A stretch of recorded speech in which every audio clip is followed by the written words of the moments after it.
everybody, and today we're going to be talking about Minoan history, because world building is fun.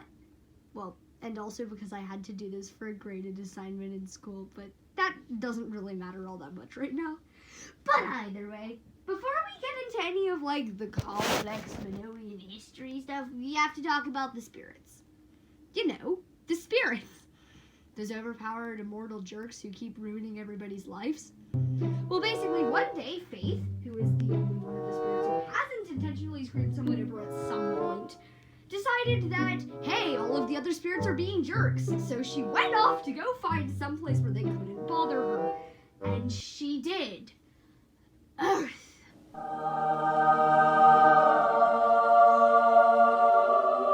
Earth was awesome. It could sustain life, and it had plants and animals that were basically found nowhere else in the universe. And Faith moved it.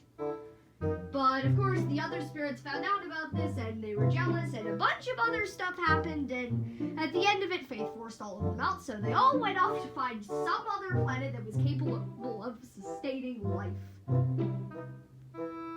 Which they basically did.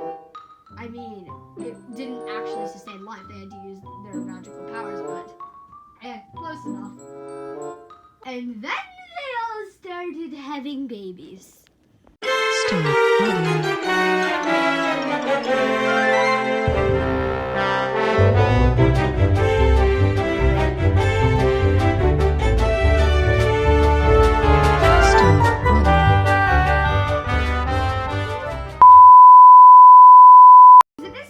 That the Monos, who were the babies that I was talking about earlier, began to start forming settlements and communities, and as can be expected, they also began to form an economy.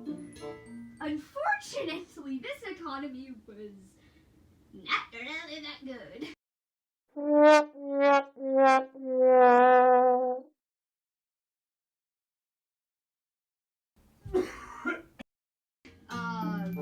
Yeah, the economy was awful. People were constantly counterfeiting, people were constantly overpaying, people were constantly overpricing, and everything was going absolutely terribly. This was probably because, if they wanted to, some random dude in the Earth Kingdom should just go up and make some money using his magical mineral bending powers, or whatever you want to call that. So, they had to find a solution to this, and they did. Trade.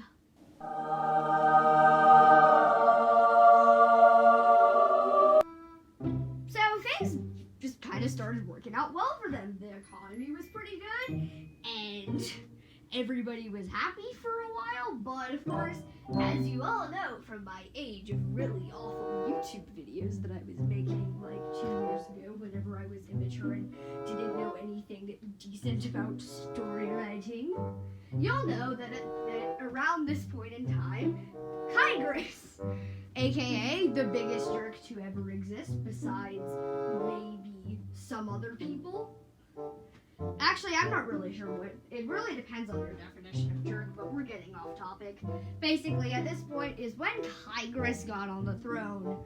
So, there was a huge time skip in a lot of my earlier videos, and we never really get to see what happened during the time skip between the end of the first prequel and the epilogue scene that I put in there. Well, here is your filler. Basically, Tigris was kind of an idiot. He didn't respect the government authorities that had been put in place, because before this, they were more of a democracy than they were a constitutional monarchy like they are now. And Tigris just kind of barged in and took over. So that's why there was a council there to try to make sure that he didn't make any dumb decisions. Of course, he kind of basically completely ignored this, and everybody was mad about it. So we now move on to Tigris versus everybody else.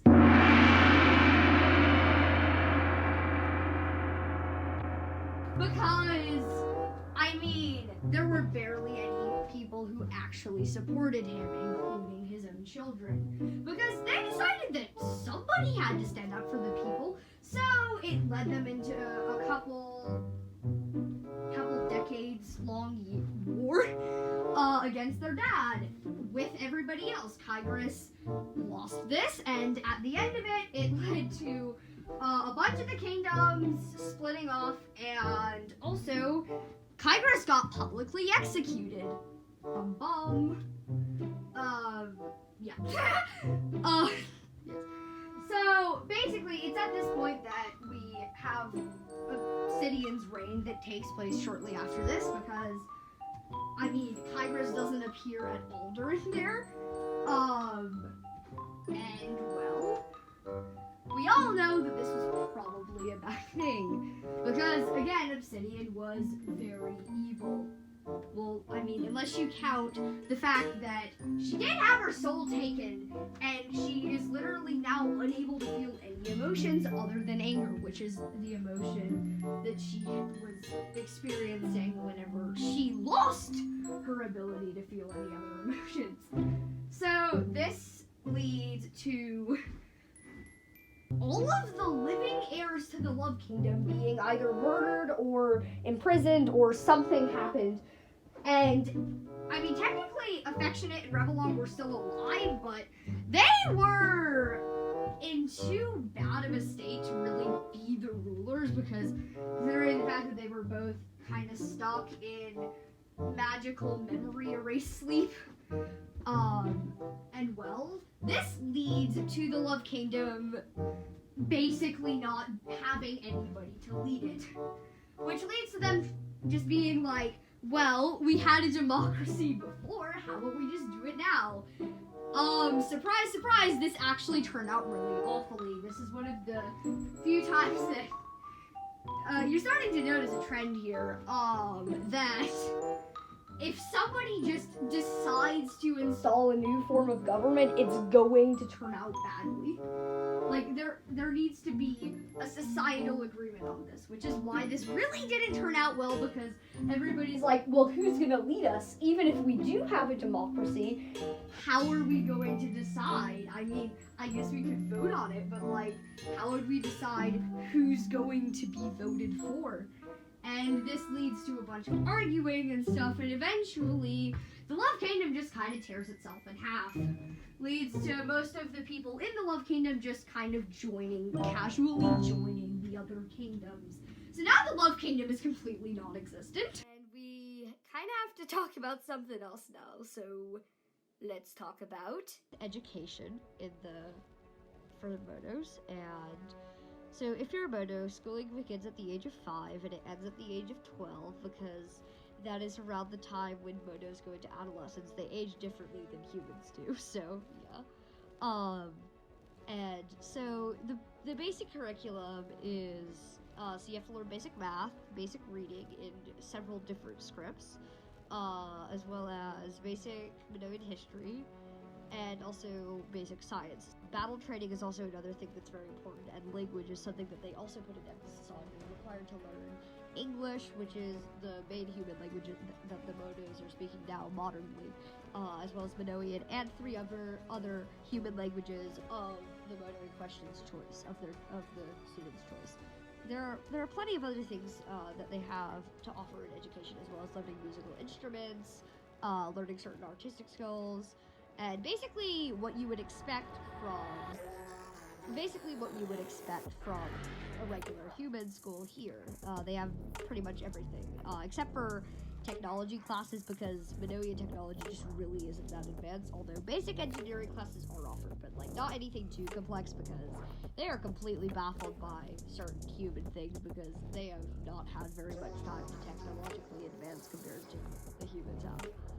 They also have classes in magic taking, which is, it is a required curriculum class. It's not like an elective or anything. But you are allowed to take certain, like, advanced magic classes if that's what you're interested in. So there are plenty of education options in the Minoan Kingdoms for you to learn stuff.